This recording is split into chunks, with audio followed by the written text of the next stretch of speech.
Добър вечер, скъпи мои приятели! Тази вечер ще приготвим соев пастет. За целта, ето, приготвихме соя, избихме я, накиснахме я 24 часа.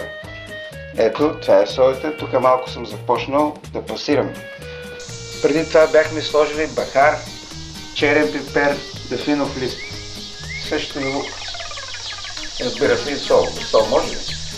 Така, и сега ето, започваме най-напред ръчно.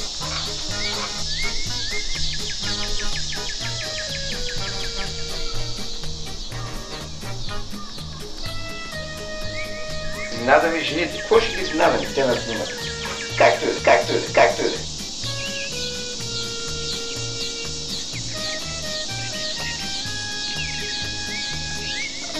Тук. Както обещах, след ръчната обработка започваме машината. Ето сега започваме с пасата.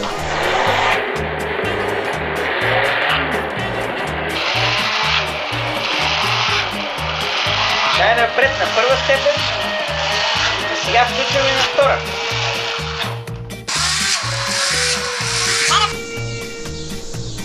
Здравейте, пак съм аз.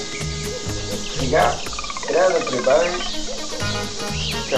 за да стане хубав соевия пастет, малко люленица и малко олио.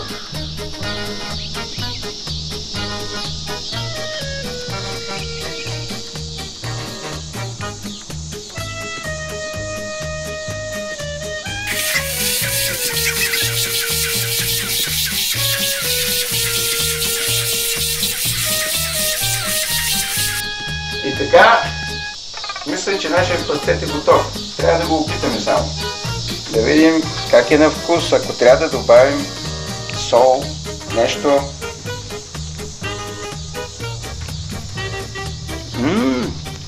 Супер! Да, от мен толкова. Когато го опитате, вие ще се убедите, че е супер. Чао!